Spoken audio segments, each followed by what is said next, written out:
ఈ సాయంకాలం ఈ వాక్య పరిచర్యలో, ఈ ప్రార్థనలో పాల్గొనటం చాలా సంతోషంగా ఉంది. ఈ ప్రార్థనలో పాల్గొనటం, మరి మీరందరూ కూడా మరి ప్రోగ్రాం చూశాను నేను. మరి ఈ ప్రోగ్రాం మరి డిసెంబర్ 10వ తారీఖు నుంచి 1వ తారీఖు జనవరి దాకా మరి ఎన్నో ప్రతిరోజు కూడా సాయంకాలం మరి ఈ ప్రార్థనలో పాల్గొనటం, ఆత్మీయంగా క్రీస్తు రాకడకు సిద్ధపడుతూ క్రీస్తు జయంతి పండుగని ఆత్మీయంగా జరుపుకోవటం కోసం దేవుడు మన జీవితాల్లో ఈ సంవత్సర కాలం అంతా కూడా చేసిన మేలన్నిటికీ కృతజ్ఞతలు తెలియజేస్తూ మరి క్రొత్త సంవత్సరంలోనికి అడుగు పెడుతూ ఉన్నటువంటి మరి శుభ సందర్భంలో దేవుడు రానున్నటువంటి నూతన సంవత్సరంలో కూడా దేవుడు మనందరికీ కూడా అధికమైన ఆశీర్వాదాలు ఇవ్వాలని చెప్పేసి ప్రార్థన చేస్తూ, ప్రత్యేక విధంగా ఈ సంవత్సరం 2025 మనందరం క్రీస్తు శకం యేసు ప్రభు పుట్టి 2025 సంవత్సరాలు అవుతుంది. మరి ఈ సంవత్సరాన్ని కూడా మరి జూబిలీ సంవత్సరంగా, ప్రతి 25 సంవత్సరాలకు ఒకసారి జూబిలీ సంవత్సరంగా మరి మనందరం కూడా కొనియాడుతూ, మరి ఈ సంవత్సరం చాలా ఎంతో ఆశీర్వాదకరమైనటువంటి సంవత్సరం 2025. ప్రభు పుట్టి 2025 సంవత్సరాలు అవుతుంది. మరి ఈ సందర్భంలో మరి ఈ రోజున ప్రత్యేకించి 12వ తారీఖు 12వ నెల మరి మనందరం కూడా ప్రత్యేక విధంగా ఈ సాయంకాలం ఈ ప్రార్థనలో పాల్గొంటూ మరి వాక్యాల్లోకి వెళ్దాం. చిన్న ప్రార్థన చేద్దాం.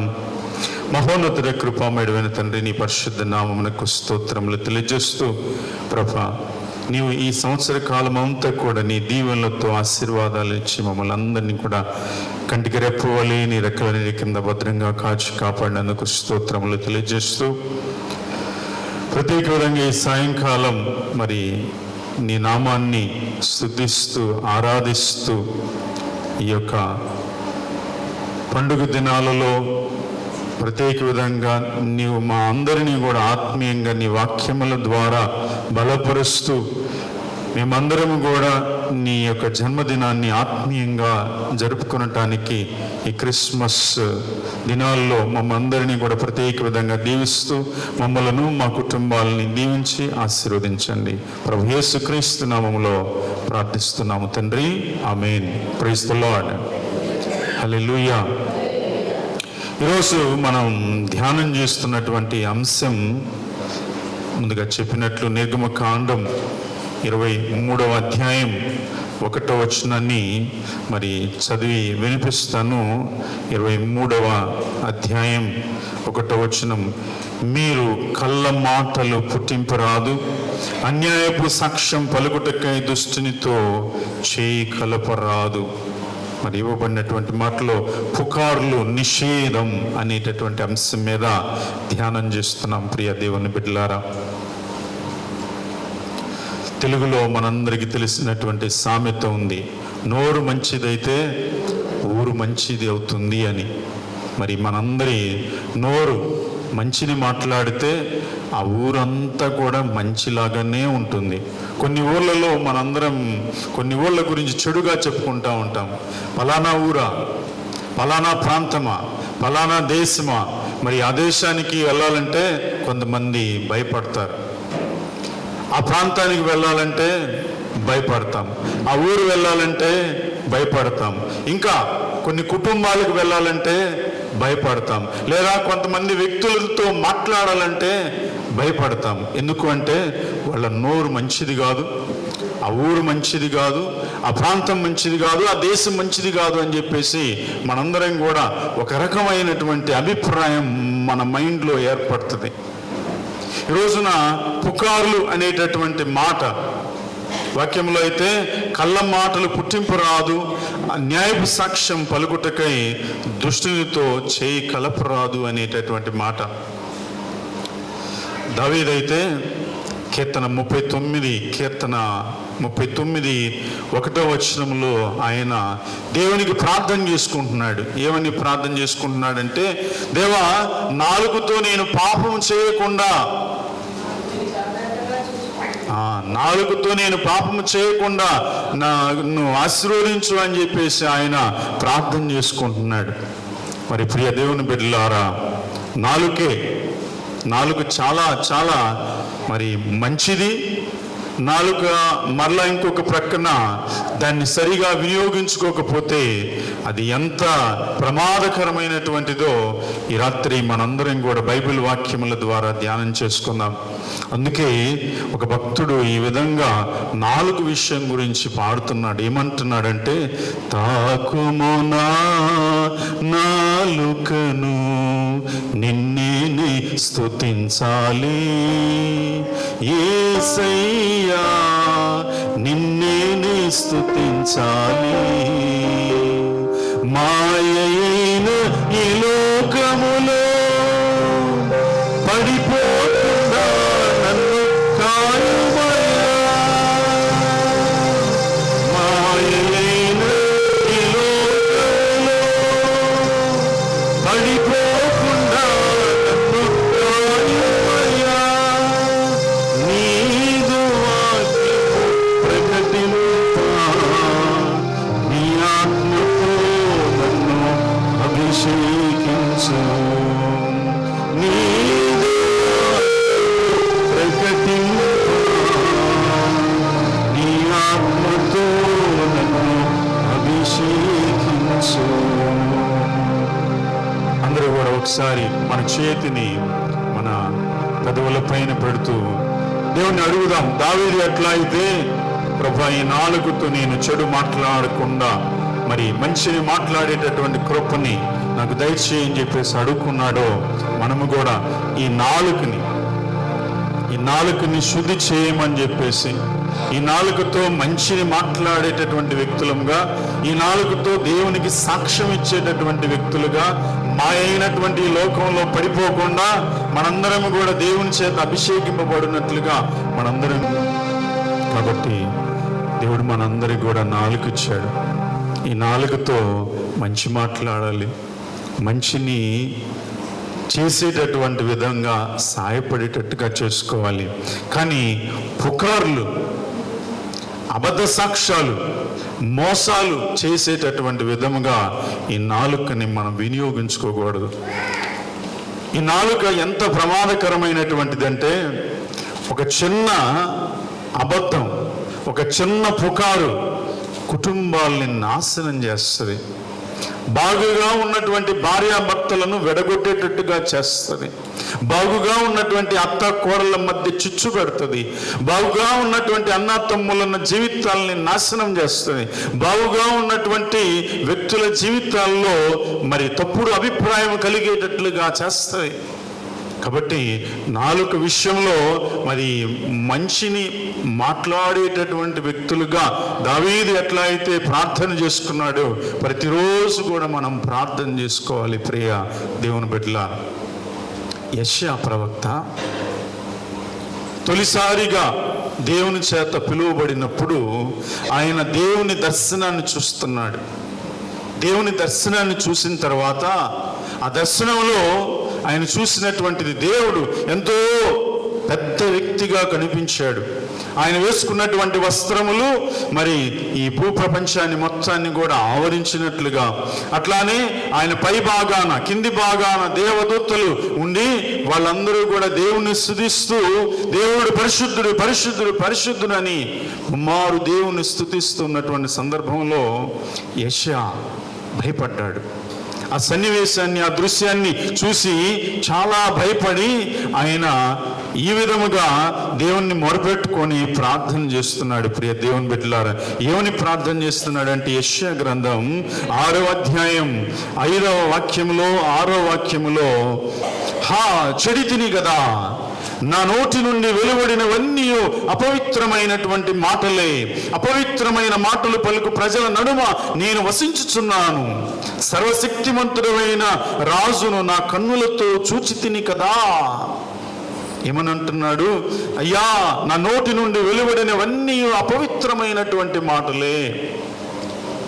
మనమందరం కూడా దేవుని చేత పిలువబడినటువంటి బిడ్డలం. మనం కొన్ని సందర్భాలలో మనం మాట్లాడేటటువంటి మాటలు ఇంగ్లీష్లో వల్గర్ లాంగ్వేజ్, భూతు మాటలు, మనం వాడేటటువంటి మాటలు కొన్ని సందర్భాలలో శాపపు మాటలు.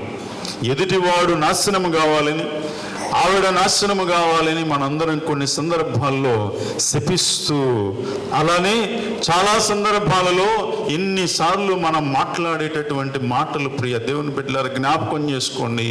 అయ్యో ఆ నాలుగుతోనే దేవాలయంలోనికి వెళ్ళి, దేవుని సన్నిధిలోనికి వెళ్ళి మనందరం కూడా స్తుతి స్తుతి స్తుతి అని చెప్పేసి దేవుణ్ణి స్తుతిస్తున్నాం. పాముకి ఏమున్నాయి? కూరలు ఉన్నాయి. ఆ కూరలు ఎన్ని? 2. ఆ కూరల్లో అంటే 2 నాలుకలు కలిగి ఉంది. మనందరం కూడా దేవుని సన్నిధిలోనేమో స్తుతి స్తుతి స్తుతి అని చెప్పేసి ఇక్కడ దేవుణ్ణి స్తుతిస్తున్నాం. మరొక పక్కన మరి ఎలాంటి భాష మనందరం కూడా మాట్లాడుతున్నాం? కొన్ని సందర్భాల్లో శపించేటటువంటి మాటలు, బూతి మాటలు, ఇవన్నీ మాట్లాడి మనందరం కూడా మరొక పక్కన ఇంకొక విధంగా జీవిస్తున్నాం. అంటే కపట భక్తుల వలె జీవిస్తున్నాం. కపట భక్తుడు, దేవుడు హృదయాన్ని తెలుసుకున్నటువంటి వ్యక్తి, దేవుడు హృదయాంతరంగములోకి చూసేటటువంటి వాడు. మనం బాహ్యంగా బావుగా ఉన్నా కానీ లోపల ఉన్నటువంటి వ్యక్తిత్వం కొన్ని సందర్భాలలో చాలా చాలా క్రూరముగా ఉంటుంది.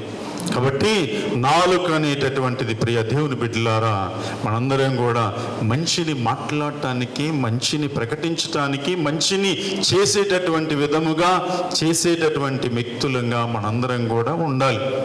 అందుకే మంచిని గురించి ఈ రోజున ఈ సందర్భంలో యెషయా ఎట్లా అయితే, అయ్యా నేను చెడును మాట్లాడాను కదా, అపవిత్రమైనటువంటి మాటలే కదా, అపవిత్రమైనటువంటి మాటలు ప్రజల నడుమ నేను వసించుచున్నాను, సర్వశక్తుడైన రాజును నా కన్నులతో చూచి తిని కదా అనుకున్నప్పుడు, అప్పుడంట దేవుడు దేవదూతను తన చెంతకు పంపించి అతడు మండుచున్నటువంటి ఒక నిప్పు కణికను పీఠము మీద నుండి పట్టుకారు తీసి చేత పట్టుకొనెను.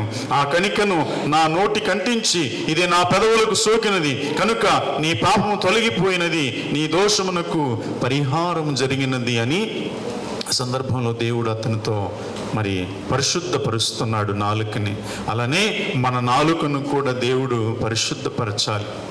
మన నాలుకను కూడా దేవుడు స్తుతించేటటువంటి నాలుకగా మార్చాలి. కాబట్టి మరి స్టార్టింగ్లో మనం ఏ విధంగా అయితే దావీదుతో ఇప్పుడు యెషయాతో కలిసి మనందరం కూడా మన నాలుకని శుద్ధి చేసుకునేటటువంటి విధముగా ప్రతిరోజు కూడా ప్రార్థన చేసుకోవాలి. ఉదయాన్నే లేదా రాత్రి పడుకునేటటువంటి సమయంలో, ఉదయంలో దేవుణ్ణి స్తుతిస్తున్నాం, రాత్రి పడుకునేటటువంటి సమయంలో అయ్యా దేవా, ఈరోజు నేను ఉదయం నుంచి ఇప్పటిదాకా ఈ మధ్య కాలంలో నేను ఏ విధమైనటువంటి చెడును మాట్లాడానో, ఎక్కడైనా పొరపాటు మాట్లాడానేమో, ఎవరినైనా దూషించి మాట్లాడానేమో, ఎవరినైనా కించపరిచి మాట్లాడానేమో, ఎవరి మీదమైన అన్యాయముగా వారి మీద నేరారోపణలు చేశానేమో, పుకార్లు పుట్టించానేమో, అయ్యో దేవా మరి ఈ నాలుకను శుద్ధి చేయ అని చెప్పేసి ప్రతిరోజు సాయంకాలం మనందరం కూడా ధ్యానం చేస్తూ మనందరం కూడా దేవుణ్ణి, యెషయా ఎట్లా అయితే నా నాలుకను శుద్ధి చేయా, అప్పుడు దేవుడు తన అగ్ని చేత, పరిశుద్ధాత్మ చేత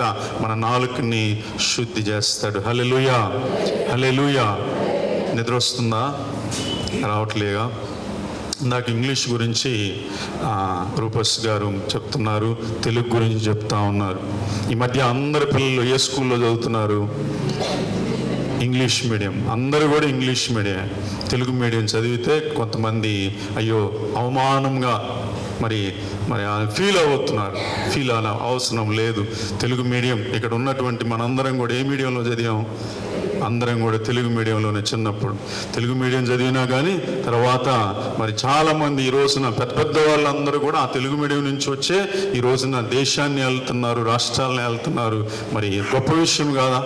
కాబట్టి ఈ సందర్భంలో ఒక చిన్న జోక్ చెప్తున్నా. అదేంటంటే, ఒక స్కూల్లో, ఇంగ్లీష్ మీడియం స్కూల్లో ఓ పిల్లోడికి ఎలక్ట్రిసిటీ అని పలకటం రాదు. అబ్బాయి కాస్త నత్తుంది. ఏమని పలకటం రాదు? సరిగా పలుకుతున్నాం మనందరం కూడా. ఎలక్ట్రిసిటీ. అబ్బాయికి పలకటం రావట్లా. టీచర్ గారు మరి పిల్లోడితో ఎంత చెప్పినా కానీ ఎలక్ట్రిసిటీ అని చెప్పేసి పలకమంటే వాడు ఎలక్ట్రిసిటీ అంటున్నాడు. ఏమంటున్నాడు? ఎలక్ట్రిసిటీ అంటున్నాడు, నత్తిగా పలుకుతున్నాడు. టీచర్ ఎంతగా నేర్పించినా కానీ వాడికి ఆ ప్రొనౌన్సియేషన్ రావట్లా. అప్పుడు వాళ్ళ అమ్మగారిని స్కూల్కి పిలిపించి, అమ్మా మరి మీ పిల్లోడికి ఎలక్ట్రిసిటీ పలకటం రావట్లేదమ్మా, మరి కాస్త పిల్లోడికి ఇంటి దగ్గర ప్రాక్టీస్ చేయించండి, ఎలక్ట్రిసిటీ అని పలకటం నేర్పించమ్మా, ఇంటి దగ్గర ప్రాక్టీస్ చేయించు అని చెప్పేసి అని ఆ తల్లితో టీచర్ గారు చెప్తే అప్పుడు వాళ్ళమ్మ ఈ విధంగా ఉంటుంది. ఏమని? అమ్మ వాడి కెపాసిటీ ఇదేనమ్మా అంటుంది. వాడి కెపాసిటీ ఇదే అంటే వాళ్ళ తల్లికి కెపాసిటీ అని చెప్పేసి పలకటం రావాలా. ఏమని అంటుంది? కెపాసిటీ, వాడి కెపాసిటీ ఇదే అని చెప్పేసి ఆ తల్లి అంటుంది. అప్పుడు టీచర్ గారు అంటున్నారు, దొందే అంటే రెండే, ఇద్దరికి పలకటం రావట్లా. ఎలక్ట్రిసిటీ ఆ పిల్లోడికి పలకటం రావట్లే, ఏమకేమో కెపాసిటీ అని చెప్పేసి పలకటం రావట్లే. నాలుగు గురించి మాట్లాడుకుంటున్నాం, కళ్ళబొల్లి మాటల గురించి మాట్లాడుకుంటున్నాం, పుకార్ల గురించి మాట్లాడుకుంటున్నాం. చాలా చాలా ప్రమాదకరం మరి ప్రియ దేవుని బిడ్డలారా. కాబట్టి మరి యెషయా ఎట్లా అయితే దేవుడు అపవిత్రమైన మాటలు మాట్లాడినప్పుడు దేవుని దూత వచ్చి ఆయన నాలుకను శుద్ధి చేసినట్లుగా మనం కూడా ప్రతిరోజు కూడా మరి ప్రార్థన చేసుకోవాలి. దేవుని అభిషేకం కోసం ప్రత్యేక విధంగా ప్రార్థన చేయాలి. బైబిల్ గ్రంథంలో ఇంకొక సాక్ష్యం మీకు చెప్తా. సంఖ్యాకాండంలో 12వ అధ్యాయం 1 నుంచి 10 వచనాల్లో మనం చూస్తే ప్రశ్న, బైబిల్ గ్రంథంలో అందరిలో కంటే అత్యంత వినయవంతుడు ఎవరు? మోషే. అత్యంత వినయవంతుడు. అందుకే వినయవంతుడు కాబట్టి దేవుడు మోషేతో ఎట్లా మాట్లాడేవాడంట? ముఖాముఖిగా మాట్లాడేవాడు. మరి దేవుని దగ్గర మనం కూడా వినయవంతులమైతే దేవునితో మనందరం కూడా ఎట్లా మాట్లాడచ్చు? ముఖాముఖిగా డైరెక్ట్గా మాట్లాడచ్చు. అత్యంత వినయవంతులైనటువంటి బైబిల్ గ్రంథంలో చెప్పబడినటువంటి వ్యక్తుల్లో మరి వినయవంతుడు మోషే అని చెప్పేసి రాయబడింది. అందుకే మోషేతో దేవుడు ముఖాముఖిగా మాట్లాడుతున్నాడు. అదే కుటుంబంలోని వ్యక్తులే ప్రవక్తి మిరియాం, అహరోన్. వాళ్ళు దేవుడు మోషేతో ముఖాముఖిగా మాట్లాడుతున్నటువంటి దాన్ని చూసి, ఇదేంటి దేవుడు మోషేతో ముఖాముఖిగా మాట్లాడుతున్నాడు, మాతో ఎందుకు మాట్లాడట్లేదు అని చెప్పేసి వాళ్ళు ఏం చేశారు? అసూయపడ్డారు. అలానే దేవుణ్ణి, మోషేని, అలానే వాళ్ళ మధ్యలో ఉన్నటువంటి ఆ మంచితనాన్ని, వాళ్ళిద్దరూ చేస్తున్నటువంటి ఆ దైవ సంకల్పం, ఇజ్రాయేలు ప్రజల్ని వాగ్దత్త భూమికి నడిపించాలి అనేటటువంటి ఆ ప్రయత్నంలో మోషే దేవునికి సహకరిస్తున్నటువంటి విధానాన్ని బట్టి, దేవుడు మోషేతో ఉండటాన్ని బట్టి, దేవుడు మోషేతో మాట్లాడటాన్ని బట్టి ఇదిగో అసూయపడ్డారు. అసూయపడి తోలనాడారు. చుట్టుపక్కల ఉన్నటువంటి జీవితాల్లో కూడా మనం చూస్తూనే ఉంటాం. తోలనాటం, చులకనగా మాట్లాడటం, తర్వాత ఎదుటి వ్యక్తిని తగ్గించి మాట్లాడటం, ఎదుటి వ్యక్తి ఎదుగుదలను చూసి మనందరం కూడా మరి పక్కన ఉన్నటువంటి వాళ్ళతో పోయి, వాడు ఉద్యోగం వచ్చింది, వాడు లంచం ఇచ్చి తెచ్చుకున్నాడు, లేకపోతే వాళ్ళు ఈరోజు ఇల్లు కట్టుకున్నారు, ఎవరిని కొల్లగొట్టి ఇల్లు కట్టారు, లేకపోతే వాళ్ళు కారు కొనుక్కున్నారు, ఏం చేసి కారు కొనుక్కున్నారు, లేకపోతే బంగారం కొనుక్కుంది, ఏమి చేసి, ఇట్లా మనందరం కూడా మన దగ్గర లేనటువంటి వస్తువు ఎదుటి వారి దగ్గర ఉన్నప్పుడు మనందరం కూడా ఈ రీతిగానే ఆలోచన చేస్తూ మనందరం కూడా ఎట్లా మాట్లాడతాం? చులకనగా మాట్లాడటమే కాకుండా పక్క ఆవిడ దగ్గరికి పోయి, ఈవిడ ఏం తప్పు చేసి ఈ డబ్బు సంపాదించింది, ఏమి చెప్పు తెచ్చి ఇల్లు కట్టింది, ఎలా అని చెప్పేసి లేనిపోనటువంటి పుకార్లు పుట్టించి ఆ వ్యక్తి మీద ఉన్నటువంటి అభిప్రాయాన్ని పక్కింటి ఆవిడకి కూడా చెప్పి అభిప్రాయాన్ని తీసివేయటం. ఇక్కడ మిరియాం, అహరోన్ ఇద్దరు కూడా మాట్లాడుకొని, దేవుడు ఆయనతో ఎందుకు మనతో ఎందుకు మాట్లాడకూడదు అని చెప్పేసి అసూయపడి తోలనాడారు.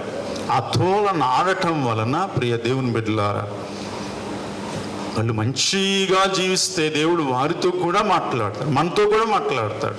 దేవుడు మనందరం కూడా ఆయన బిడ్డలం, అందరితో మాట్లాడతాడు.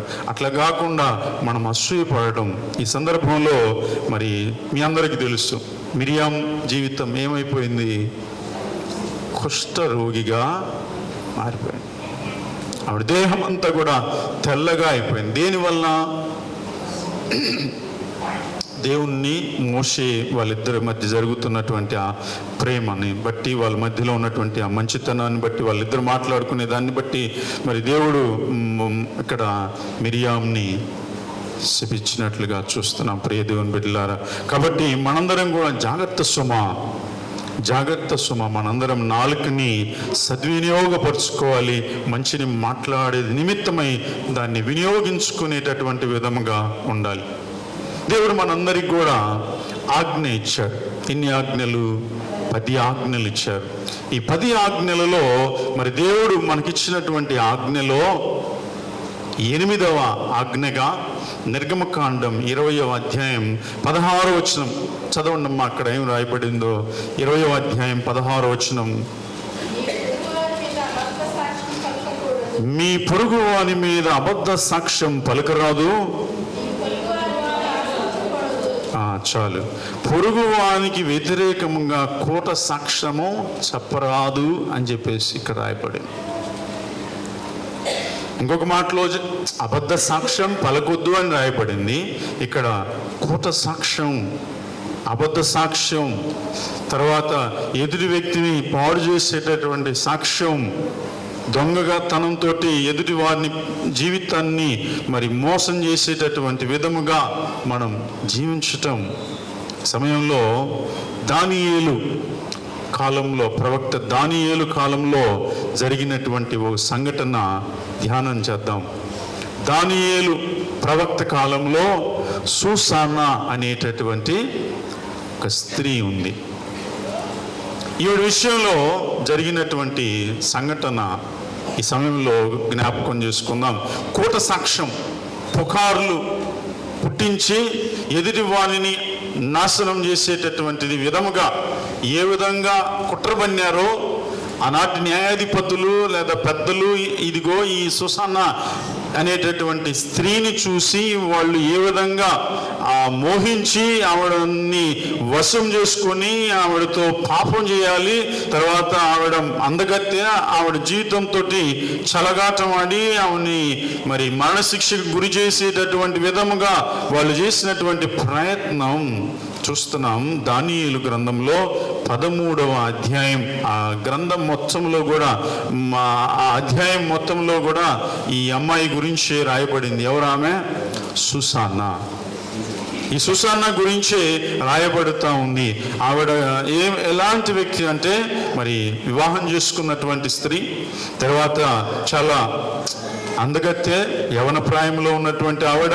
తర్వాత అలాంటి స్త్రీని చూసినటువంటి ఆనాటి న్యాయమూర్తులు ఇద్దరు ఎలానైనా సరే మరి వాళ్ళు సమాజంలో పెద్దవాళ్ళు, సమాజంలో పెద్దలుగా ఉండాల్సినటువంటి వ్యక్తులు ఆదర్శంగా ఉండాలి. పైన పటారం, లోన లోటారం లాగా ఉండకూడదు. అంటే పైకి పెద్దలుగా, లోపల చేసేటటువంటి కార్యాలన్నీ కూడా మోసంగా ఉండేటటువంటి విధంగా మరి వీళ్ళని న్యాయమూర్తులుగా నిర్ణయం చేస్తే ఆ వ్యక్తులు ఏం చేస్తున్నారు? ఈ సుసానా అనేటటువంటి స్త్రీ మీద మోహించి ఆమెను బలవంతంగా ఆమెను వశం చేసుకొని ఆవిడతో తప్పు చేయాలని చెప్పేసి చూశారు. కానీ ఆ అమ్మాయి, ఆ స్త్రీ ఎంత మంచిదంటే దేవునికి వ్యతిరేకంగా నేను పాపం చేయకూడదు అనేటటువంటి నిర్ణయం ఆ అమ్మాయి తీసుకున్నటువంటి దాన్ని, పోతే పోయింది ప్రాణం అనేటటువంటి విధంగా ఆ అమ్మాయి తీసుకున్నటువంటి నిర్ణయం ఎంత సాహసవంతమైనటువంటిదో చూడండి. ఎవరండి ప్రాణం ఇచ్చేదానికి సిద్ధపడేది? లోనవుదాం, లోబడదాం, పాపం చేద్దాం అని చెప్పేసే కదా ఈనాటి సమాజంలో ఎంతోమంది మరి శరీరాన్ని అమ్ముకొని డబ్బు సంపాదించేటటువంటి వాళ్ళు ఎంతమంది లేరు? కేవలం చిన్న తప్పే కదా, ఎవరు చూడటం లేదు కదా, ఇది రహస్యంగా చేసేటటువంటిది కదా అని చెప్పేసి మరి లోపల చేసేటటువంటి రహస్య కార్యములు దేవునికి తెలుసు.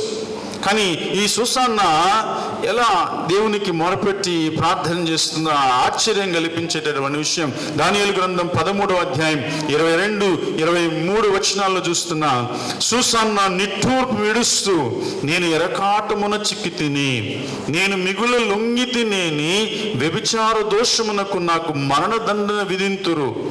మీకు లొంగునేని మీ చేతికి చిక్కుదును, కానీ ప్రభువుకు ద్రోహముగా పాపము చేయుట కంటే నిర్దోషిగా మీ చేతికి చిక్కుటయే మేలు అని చెప్పేసి ఆ అమ్మాయి నిర్ణయం చేసుకుంది. మామూలుగా పట్టుబడితే నేరం రుజువైతే ఆనాటి కాలంలో వేసేటటువంటి శిక్ష మరణ దండన. వీళ్ళు కూడా సాక్ష్యం పలికి ఈ అమ్మాయికి మరణశిక్షను వాళ్ళు ఖరారు చేశారు. ఆ సమయంలో ఎవరు వచ్చారు? హీరో ఎవరు? ఆ సమయంలో ఎవరు వచ్చారు? ప్రవక్త దానియేలు వచ్చాడు. దానియేలు దర్శనాలు చూడగలిగినటువంటి ప్రవక్త. దానియేలు మరి దేవునికి చాలా ఇష్టడైనటువంటి వ్యక్తి, దేవునికి ప్రియమైనటువంటి వాడు, మంచి ప్రవక్త. అలాంటి దానియేలు ఈ అమ్మాయి విషయంలో మరి ఈ అమ్మాయికి మరణదండన విధిస్తున్నటువంటి సన్నివేశాన్ని చూసి దేవునికి ప్రార్థన చేసి, ఇలాంటి వ్యక్తికి ఒక మంచి వ్యక్తి ఎప్పుడు కూడా శిక్షింపబడకూడదండి ప్రియులారా. మంచి వ్యక్తి ఎప్పుడు కూడా శిక్షింపబడకూడదు. ఇలాంటి అమ్మాయికి శిక్ష పడకూడదు అని చెప్పేసి దానియేలు ఆ ఇద్దరు న్యాయమూర్తులతో మరి రహస్యంగా వాళ్ళిద్దరిని ఒక్కొక్కరిని వ్యక్తిగతంగా మరి పక్కకు తీసుకుపోయి వాళ్ళతో మాట్లాడుతూ ఏం మాట్లాడారు? వాళ్ళు ఏం చెప్పారంటే, ఈ అమ్మాయి అలానా చెట్టు కింద మరి వ్యభిచారం చేస్తుందంటే మేము పట్టుకున్నాం అని చెప్పేసి నేరాన్ని తీసుకొని వచ్చారు కదా. ఆ సమయంలో దానియేలు వాళ్ళని పక్కకు తీసుకుపోయి ఒక్కొక్కరిని పక్కకు తీసుకుపోయి మొదటి వ్యక్తిని అడుగుతున్నాడు, అయ్యా నీవు వ్యభిచారంలో పట్టుబడినటువంటి అమ్మాయిని చూసావు కదా, చెప్పేటప్పుడు నువ్వు చెప్పినటువంటి సాక్ష్యంలో నువ్వు ఫలానా చెట్టు కింద చూసావు, మరి వ్యభిచారం చేస్తుంది అని చెప్పి చెప్తున్నావు కదా. మరి దానియేలు ఆ అమ్మాయి అతన్ని పక్కకు తీసుకుపోయి అడుగుతున్నాడు 54 వచనం, నీవు ఈ స్త్రీని నా స్పష్టముగా చూసావని చెప్తున్నావు కదా, అట్లయినా ఆ ఇరువురిని ఏ చెట్టు క్రింద చూచితివో చెప్పమని అడిగాను. అందుకు అతడు ఏం చెప్తున్నాడు? మస్తకి వృక్షము క్రింద అని చెప్పాడు. మస్తకి చెట్టు కింద నేను చూసా అని చెప్పేసి అతడు చెప్పాడు. హల్లెలూయా, హల్లెలూయా. ఇతన్ని పక్కన పెట్టాడు. ఇతడు చెప్పింది అబద్ధం అని తేలిపోయింది. మరొక ప్రక్కన ఇంకొక అతన్ని పిలిచి అతన్ని అడుగుతున్నాడు 58వ వచనంలో, నీవు వీరిని ఏ చెట్టు కింద చూచితో చెప్పమని పలికాను. అతడు ఏం చెప్పాడు? సింధూరము క్రింద అని జవాబు చెప్పాడు. ఇతడు అబద్ధం. అతనేమో మస్తకి వృక్షం కింద అన్నాడు, ఇతడేమో సింధూరం చెట్టు కింద అని చెప్పేసి అబద్ధం చెప్పాడు. కోట సాక్ష్యం, అబద్ధ సాక్ష్యం అని చెప్పేసి తేలిపోయింది. తేలిపోయిన తర్వాత మరి ఈ సమయంలో దేవుడు నిర్దోషి అయినటువంటి సూసన్నాన్ని దేవుడు ఈ సమయంలో దానియేలు ద్వారా కాపాడాడు. ప్రియ దేవుని బిడ్డలారా, ఈ రోజున నీవు నేను కూడా ఈ ఇద్దరు న్యాయమూర్తుల స్థానంలో మనం కూడా ఉన్నామేమో పరిశీలన చేసుకుందాం. పుకార్లు పుట్టించి ఎదుటివాని జీవితాన్ని నాశనం చేసేటటువంటి వ్యక్తులలాగా మనం ఉన్నామేమో ఒకసారి ఆత్మ పరిశీలన చేసుకోండి. పుకార్లు, ఎదుటివాని జీవితాన్ని నాశనం చేసేటటువంటి పనులు ఎప్పుడు కూడా చేయకూడదు. మనందరం కూడా క్రీస్తుని నమ్ముకున్నటువంటి వాళ్ళం. మన యేసు ఎప్పుడూ కూడా సత్యాన్ని మాత్రమే బోధించాడు. ఆయన గురించి ఆయన ఏం చెప్పాడు? నేనే మార్గాన్ని, సత్యాన్ని, జీవాన్ని అని చెప్పాడు. మరి ఆయనే సత్యం. అలాంటి సత్యవంతుడైనటువంటి దేవుణ్ణి నమ్ముకున్నటువంటి మనం అబద్ధం మాట్లాడితే, అబద్ధ సాక్ష్యాలు, కోట సాక్ష్యాలు మనం అందరం కూడా ఎదుటివాని మీద నిందలు వేసేటటువంటి విధంగా మనం ఉంటే అయ్యో అయ్యో అనర్థం, మనకు తప్పదు. కాబట్టి జాగ్రత్త సుమా. కాబట్టి అబద్ధం మాట్లాడొద్దు, కోట సాక్ష్యం మాట్లాడొద్దు, పుకార్లు పుట్టించొద్దు, ఎదుటివాని జీవితాన్ని నాశనము చేయవద్దు. కనుక మరొకసారి మధ్యలో ఆ పాటని మరొకసారి పాడుతూ, దేవా నా నాలుకని శుద్ధి చేయండి అయ్యా, వాక్యాన్ని కొనసాగించుదాం. నా నాలుకని శుద్ధి చేయండి అని చెప్పేసి దేవుణ్ణి అడుగుదాం. తాకుము నా నాలుకను, నిన్నే స్తుతించాలి యేసయ్యా, నిన్నే స్తుతించాలి. మాయైన ఈ లోకములో పడిపోకుండా నన్ను కాయుమయ్యా, నీదు వాక్యము ప్రకటించా, నీ ఆత్మతో నన్ను అభిషేకించు, నీదు వాక్యము ప్రకటింపా, నీ ఆత్మతో నన్ను అభిషేకించు. కాబట్టి ఈ నాలుక దేవునికి ఇష్టమైనటువంటి నాలుకగా మనందరం కూడా ఉంచుకోవాలి. ఇంకా బైబిల్ గ్రంథంలో అబద్ధం ఆడి, డబ్బు కోసం ఆశపడి, అత్యాశతోటి మరి ప్రవక్త ఎలీషాకు అబద్ధం చెప్పి, ఇదిగో నయమానుకున్నటువంటి కుష్ఠని తాను పొందుకున్నాడు. ఎవరైనా? గెహాజీ. నయమానుకు ఉంది కుష్ఠరోగం, ఆయన వేరే దేశానికి చెందినటువంటి వాడు. ఇదిగో ఇజ్రాయేలు దేశంలో ప్రవక్త ఉన్నాడు ఎలీషా, ఆయన దగ్గరికి పోతే నయమవుతుంది అని చెప్పేసి చెప్పినప్పుడు ఆయన తనతో పాటు కానుకలు కూడా తీసుకొని పోయి ప్రవక్త దగ్గరికి పోయినప్పుడు ప్రవక్త ఆయన్ని మునగమన్నాడు యోర్దాను నదిలో. కానీ ఆయన మొదట తప్పుగా అనుకున్నాడు, దీన్ని మా దేశంలో నదులు లేవా, ఇక్కడికి వచ్చి మునగాల అని చెప్పేసి అనుకున్నాడు. గెహాజీ పోయి చెప్తున్నాడు, ఏముందయ్యా చిన్నదే కదా అని చెప్పింది, మునుగు అన్నాడు. మునిగాడు. ఆయన శరీరం కుష్ఠ పోగొట్టబడి స్వస్థుడయ్యాడు. కృతజ్ఞతగా కానుకలు తీసుకుపోయి ఎలీషాకి ఇస్తుంటే నాకేం వద్దు అన్నాడు ప్రవక్త ఎలీషా. ఆ సమయంలో తన దగ్గర సహకారుడుగా శిష్యుడిగా ఉన్నటువంటి గెహాజీ కొంత దూరం పోయిన తర్వాత నయమాన్ దగ్గరికి పోయి ప్రవక్త అడుగుతున్నాడయా అని చెప్పేసి అబద్ధం చెప్పి ఆ కానుకల్ని తను తీసుకుపోయి, ఆ సమయంలో ఎలీషా నువ్వు ఆ కానుకల్ని ఏమన్నా నువ్వు తీసుకున్నావు అని అడిగితే తీసుకోలేదు అని చెప్పేసి అబద్ధం చెప్పాడు. ఆ సమయంలో గెహాజీ ఏమయ్యాడు? కుష్ఠరోగాన్ని, ఆయనకు ఉన్నటువంటి కుష్ఠ ఈయన తెచ్చుకున్నాడు అబద్ధం చెప్పి. ప్రియమైన దేవుని బిడ్డలారా, మనం అబద్ధం మాట్లాడటం వల్ల, కూట సాక్ష్యం మాట్లాడటం వల్ల మన జీవితంలో కూడా దేవుని శాపానికి గురి కావద్దు. దేవుడు మనందరినీ కూడా ప్రత్యేక విధంగా అభిషేకించి నన్ను ఎన్నుకున్నాడు. కాబట్టి మరి ఎప్పుడు కూడా ఈ నాలుగుతో మంచిని మాట్లాడటానికి దేవా నాకు కృప దయచేయమని చెప్పేసి అడగాలి. సామెతల గ్రంథంలో 18వ అధ్యాయం 21వ వచనంలో నాలుగు కంట ఏముంది?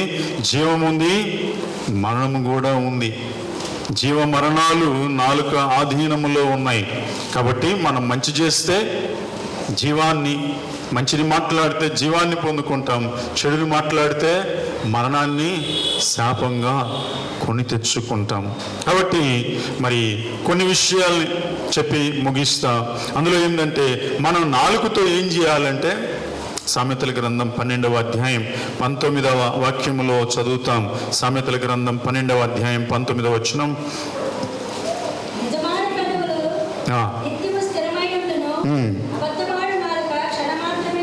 చూడండి, అబద్ధం చెప్పకూడదు అనేటటువంటి మాట ఇక్కడ రాయబడతా ఉంది.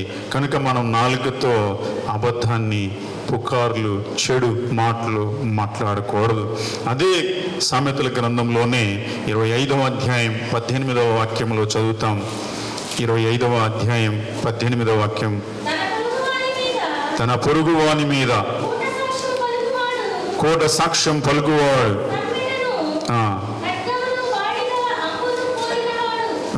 చూడు, చదవమ్మా.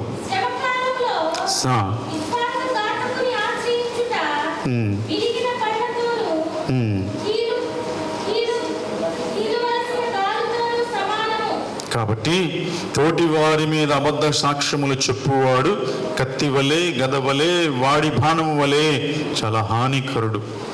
కాబట్టి అలాంటి వ్యక్తితో మనందరం కూడా చాలా జాగ్రత్తగా ఉండాలి. చాలా జాగ్రత్తగా ఉండాలి. కీడుని మన జీవితాల్లోనికి రానివద్దు, ఇలాంటి అబద్ధ సాక్ష్యం చెప్పేటటువంటి వాళ్ళతో. తర్వాత మన నాలుకను జాగ్రత్తగా ఉంచుకోవాలి. మన నాలుకని చాలా జాగ్రత్తగా ఉంచుకోవాలండి ప్రియ దేవుని బిడ్డలారా.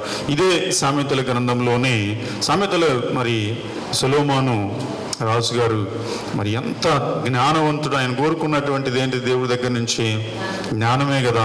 మరి అంత జ్ఞానం కలిగినటువంటి రాసినటువంటి సామెతలు ఎంత గొప్ప సామెతలు చూడండి. 21వ అధ్యాయంలో 23వ వచనంలో మనకి చెప్తున్నాడు, నోటిని నాలుకను భద్రం చేసుకునేవాడు శ్రమల నుండి తన ప్రాణాన్ని కాపాడుకుంటాడు. కాబట్టి నాలుకని చాలా జాగ్రత్తగా ఉంచుకోవాలి. అదే సామెతల్లోనే 13వ అధ్యాయం 3వ వచనంలో చదువుతున్నాం, తన నోరుని దాచుకునేవాడు తను కాపాడుకును. ఊరక మాట్లాడేటటువంటి తను నాశనం చేసుకుంటూ నోరును అదుపులో పెట్టుకునేవాడు జీవంని పొందుతాడంట. ఒక ఇంట్లో ఒక భార్య ఎప్పుడు కూడా తన భర్తని ఎప్పుడు వేధిస్తూ ఉండేది. మీరందరూ మంచి వాళ్ళు, మిమ్మల్ని అంటలేదు. ఒక ఇంట్లో ఒక ఆవిడ ఎప్పుడు తన భర్తని ఏదో ఒక విధంగా బాధ పెడతా ఉండేటటువంటిదంట. ఎప్పుడు కూడా ఆయన ఇంటికి వస్తే పగలంతా కష్టపడి వస్తాడు, సాయంత్రం వచ్చేసరికి ఇంకా ఏదో ఒక విధంగా అని ఆయన్ని బాధ పెడతా ఉండేది. ఆయన కూడా ఈవెన్ని ఇట్లా తిడుతుందని చెప్పేసి ఆయన కూడా తిరిగి తిడతా ఉండేవాడు. రోజు సాయంకాలం వాళ్ళ ఇంట్లో ఏం జరిగేది? సామాన్లన్నిటికీ కూడా సొట్టలు పడతా ఉండేవి. ఇంట్లో ఉన్నటువంటి ప్లేట్లన్నిటికీ, ఇంట్లో ఉన్నటువంటి గిన్నెలన్నిటికీ సొట్టలు పడతా ఉండే. ఇసిరేసుకొని ఇద్దరు కూడా రోజు కొట్లాడుకుంటూ ఉండేవాళ్ళు. కొన్ని రోజులు అయిన తర్వాత ఈవిడ ప్రార్థనకి బాగానే పోతుంది. ఈవిడ మరి ప్రార్థనకి పోయేది బాగానే, ఇంటి దగ్గర మాత్రం రోజు గిన్నెలన్నిటికీ సొట్టలు పోతాయి. మరి ఒక రోజున ప్రార్థన అయిపోయిన తర్వాత తన గోడుని ఇంకెవరికి చెప్పుకుంటుంది? మా లాంటి వాళ్ళకే కదా చెప్పుకునేది. ఎవరు?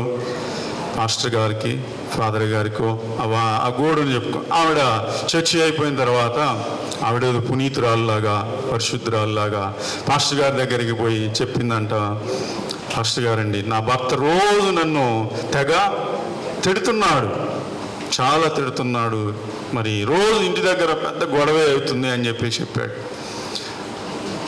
పాస్టర్ గారండి, మీరు కాస్త మీ దగ్గర ప్రార్థనతో పాటు ఇదిగో ఈ నీటిని కాస్త ఆశీర్వదించి ఇవ్వండి, మరి ఆ నీటిని మరి వాడుకుంటాను. పాస్టర్ గారు నీటిని బ్లెస్ చేసి ఆశీర్వదించి ఈ నీళ్ళని అమ్మా ఏం చేయాలంటే, అప్పుడు ఆవిడంటుంది మా ఆయన మీద చల్లాలండి అని. అమ్మ కాస్త ఆగు, నేను చెప్తా ఉండు అని చెప్పేసి ఆ పాస్టర్ గారు చెప్పారు. ఏం చెప్పారంటే, నువ్వు ఇంటికి పోయి మీ ఆయన పొలం నుంచి వస్తాడు కదా, అలాంత దూరంలో చూడగానే నువ్వు ఏం చేయాలంటే నీ నోట్ నిండా కూడా ఈ నీళ్ళు లోపల పోసుకోవాలి. నువ్వు అస్సలు ఆ నీళ్ళని మాత్రం మెంగకూడదు అని చెప్పాడు. సరేనని చెప్పేసి ఆవిడ అనుకుంది. ఆయన బజార్ నుంచి వస్తున్నాడు, ఈవిడ నోట్లో ఆ నీళ్లు పోసుకుంది, ఆశీర్వదించిన నీళ్లు ఆ నోట్లో పోసుకుంది. మరి ఆయన ఇంటికి వచ్చాడు. రోజైతే ఆ ఇంట్లో స్టార్టింగ్ గొడవ. ఆయన ఆ ఇంట్లోకి రాగానే మొద్దుదానా ఏడుండావు, నీళ్లు తీసుకురా, కాళ్ళు కడుక్కోవాలన్నాడు. మామూలుగా ఇంతకు ముందు అయితే ఏమనేది, నువ్వు మొద్దు, మీ నాన్న మొద్దు, మీ తాత మొద్దు అని చెప్పేసి అనేది రోజైతే. మన లోపల నీళ్ళు ఉన్నాయి కదా, ఏమీ అనలేకపోయింది. అప్పుడు ఆయన ఇది మొద్దుదాన అన్నప్పుడు ఏమనలేదు, నీళ్లు తెచ్చిచ్చింది, కాళ్ళు కడుక్కున్న తర్వాత తిక్కలదాన కాళ్ళు కడుక్కున్నా కదా, టవల్ ఇవ్వాలని తెలియదా అని చెప్పేసి అన్నాడు. అప్పుడు మామూలుగా ఇంతకు ముందు అయితే ఏమనేది, నువ్వు తిక్కలోడివి, మీ అమ్మ తిక్కలవి, తర్వాత మీ కుటుంబం వాళ్ళందరూ తిక్కలోలే అని చెప్పేసి అని. కానీ ఏమనలే. అప్పుడు నోట్లో నీళ్ళు ఉన్నాయి. తర్వాత కాలు కడుక్కున్నాడు, టవల్ ఇచ్చింది, తుడుచుకున్న తర్వాత భోజనం పెట్టాలని తెలియదా ఎరిదానా అన్నాడు. ఇంతకుముందు అయితే ఏమనేది, నువ్వు ఎర్రుడివి, మీ వాళ్ళందరూ ఎర్రోళ్ళే అని చెప్పేసి అనేది. కానీ ఏమి అనలేకపోయి నీళ్ళు ఉన్నాయి, అనబెట్టింది, తిన్నాడు. తర్వాత ఇంకా పోటలాడాలని చెప్పేసి లోపల అనిపిస్తుంది, కానీ నీళ్ళు ఉన్నాయి. ఇంత తర్వాత ఆయన ఏం చేశాడు, ఆయన తినేసి ఇంక పోయి పడుకున్నాడు ఆయన. ఇట్లా రోజు జరుగుతూ ఉంది. వారం రోజుల తర్వాత ఈవిడ అనుకుంటా ఉంది లోపల, ఈ పాస్టర్ గారు ఇచ్చినటువంటి నీళ్లు చాలా శక్తివంతమైనటువంటివి అని చెప్పేసి ఆవిడ మరి సంతోషపడి, ఎందుకంటే మా ఆయన తొలి రోజు తిట్టాడు, రోజు ఇంకా ఆయన అనుకుంటున్నాడంట, ఇదేంది నేను అంటున్నా కానీ ఇంతకుముందు తిరిగి ఇచ్చేది ఏమి ఇవ్వట్లేదు ఏంది అని చెప్పేసి అనుకొని, ఇంకా 2 రోజులు 3 రోజుల తర్వాత ఆయన ఎరిదానా తిక్కల్దానా అని చెప్పేసి ఏం అనకుండా ఆయన ఇంటికి వస్తున్నాడు, తింటున్నాడు, పడుకుంటున్నాడు. వారం రోజులైంది, ఇంట్లో ప్రశాంతత ఏర్పడింది. ఇప్పుడు ఈ చాలా శక్తివంతమైనటువంటి నీళ్లు అని చెప్పేసి అనుకొని మళ్ళా పాస్టర్ గారి దగ్గరికి పోయి, పాస్టర్ గారండి ఈ నీళ్లు ఊళ్ళో ఉన్న ఆడవాళ్ళందరికీ ఇవ్వాలి మనం. ఊళ్ళో ఉన్నటువంటి ఆడవాళ్ళందరికీ ఇస్తే మరి అందరూ కూడా, అన్ని కుటుంబాలు కూడా బాగుపడతాయి అని చెప్పేసి అని పాస్టర్ గారి దగ్గరికి పోతే పాస్టర్ గారు ఏమన్నారు, అమ్మా ఈ నీళ్ళలో శక్తి ఏమీ లేదు, ఈ మామూలు నీళ్ళే, కానీ నీలోనే ఉంది తేడా. మరి ఈ రోజున నీ భర్త నేను తిట్టకుండా ఉన్నాడంటే కారణం ఇదిగో, నీవు తిరిగి మంచిగా మరి ఆయన్ని ఏం అనకుండా మౌనంగా ఉన్నావు చూడు, అది చాలా గొప్ప విషయం. కాబట్టి నీవు కూడా మారితే మరి మీ ఆయన కూడా మారాడు. చూసావా, ఇది నోరు మంచిదైతే మరి నోరు మంచిదైంది కాబట్టి మీ ఆయన కూడా మంచివాడయ్యాడు. కాబట్టి మరి నీవు మంచిని మాట్లాడు, జాగ్రత్తగా మాట్లాడటం నేర్చుకోవాలి. తర్వాత ప్రియ దేవుని బిడ్డలారా ఇంకా ముగిస్తాను. దావీదు 3 వాక్యాలు చెప్పి ముగిస్తాను. దావీదు తన నాలుకతో తప్పు మాట్లాడకూడదని ఒక నిర్ణయం చేసుకున్నాడు. స్టార్టింగ్లో చెప్పాను కదా, కీర్తన 39:1 ఆ వాక్యం ఒకటైతే, రెండవది కీర్తన 141 కీర్తన 3వ వచనాన్ని చదువుదాం. కీర్తన 141 3వ వచనం, యెహోవా నా నోటికి కావలిని ఉంచుము. కావలి ఎవరమ్మా? కావాలంటే ఏంది? వాచ్మ్యాన్. నా నోటికి కావలిని ఉంచుము. చదువుమ్మా.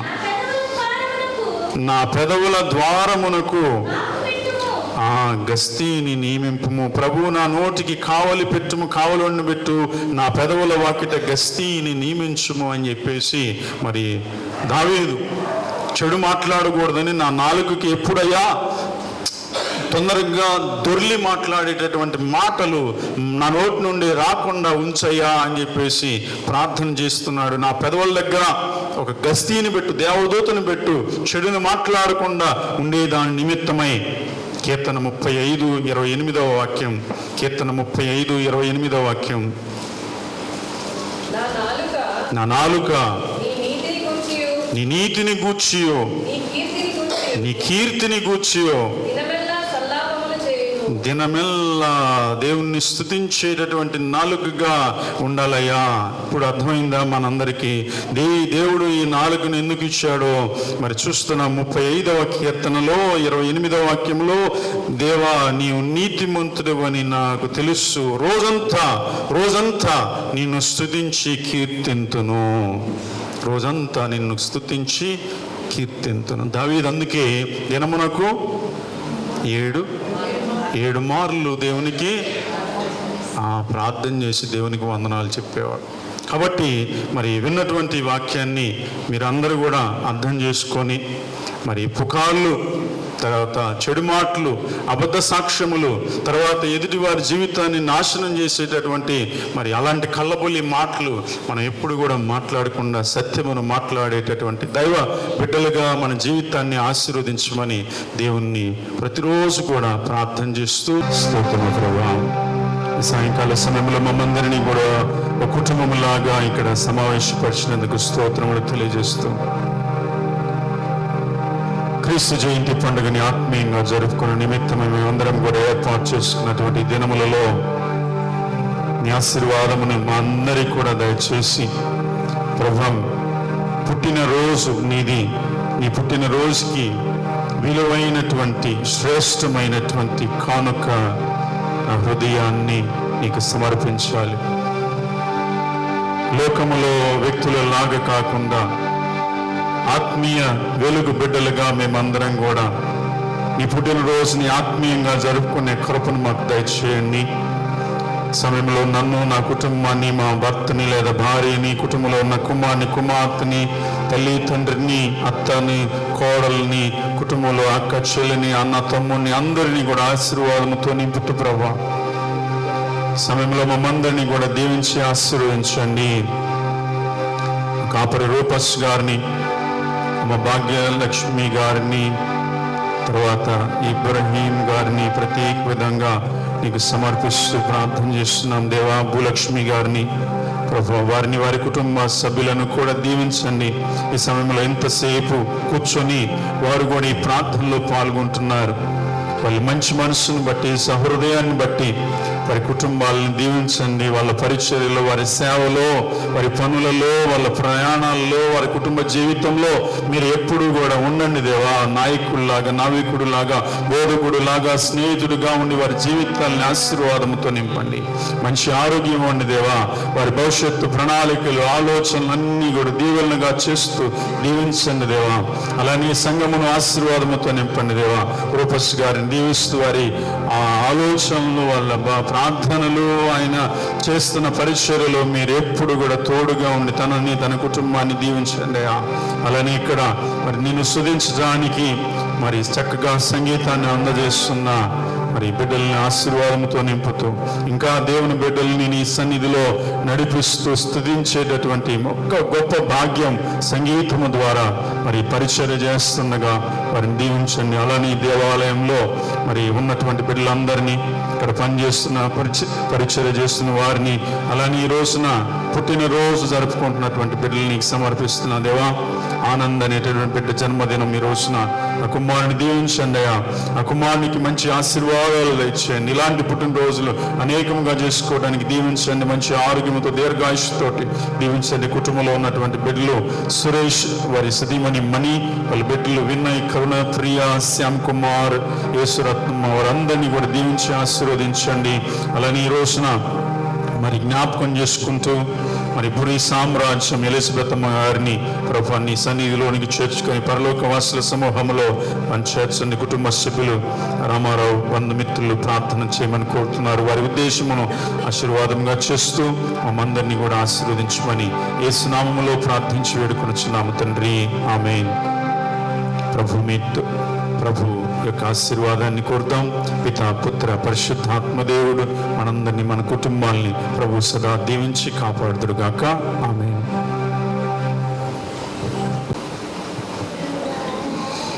అందరికీ నమస్కారం. ఈ రోజున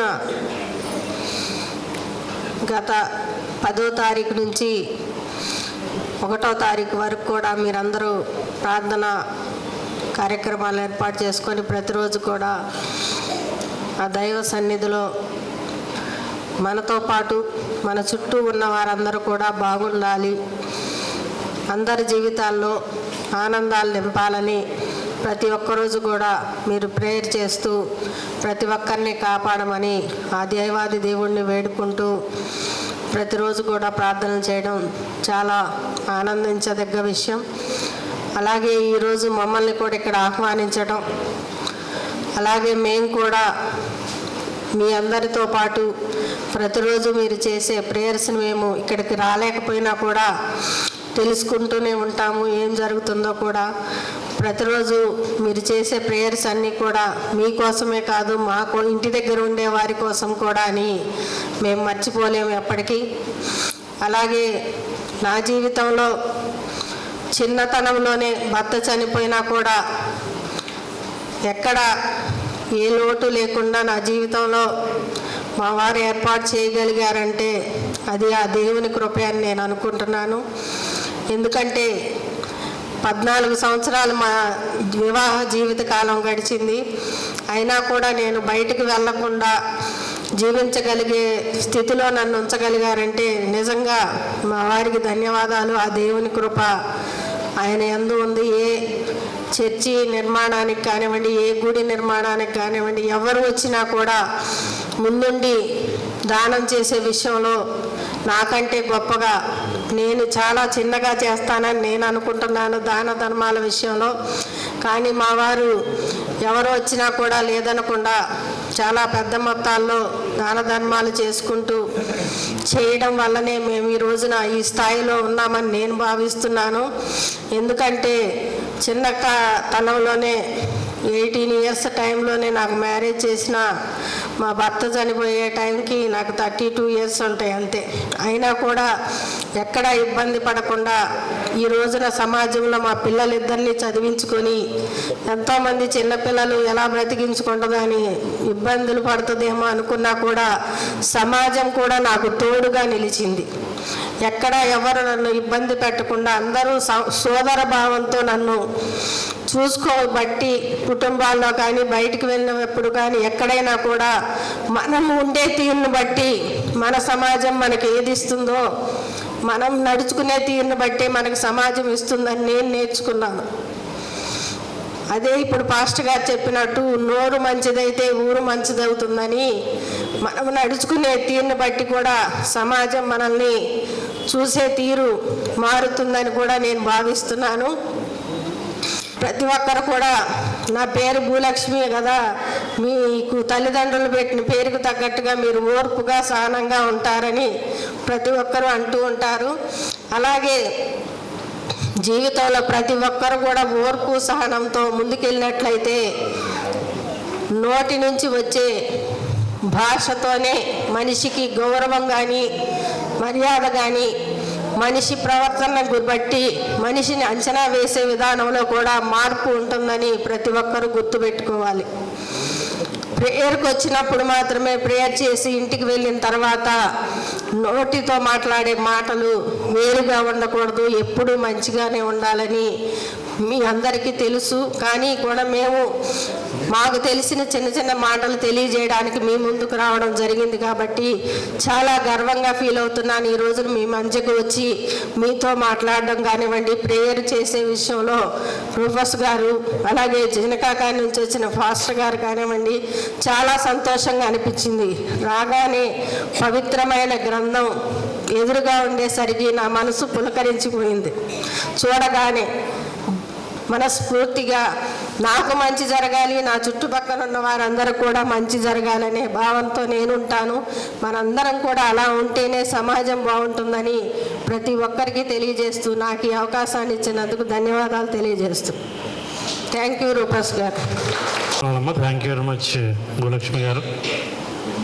ఇదే విధమైనటువంటి ధైర్యంతో వారి జీవితం ముందుకు సాగాలని శాంతితో మనిషి చేసి మనస్ఫూర్తిగా ఆకాంక్షిస్తూ మరొకసారి వారికి నేను ధన్యవాదాలు తెలియజేస్తున్నాను.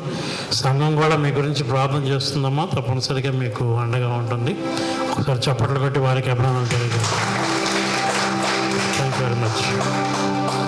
అదేవిధంగా మరి కొన్ని మంచి మాటలు క్లుప్తంగా మన మధ్య ఉన్న పెద్దలు ఎండి ఇబ్రహీం గారు, వారైతే ఇంకా నాకు చెప్పనక్కర్లే, ఒక 30 సంవత్సరాలుగా వారు నాకు పరిచయం.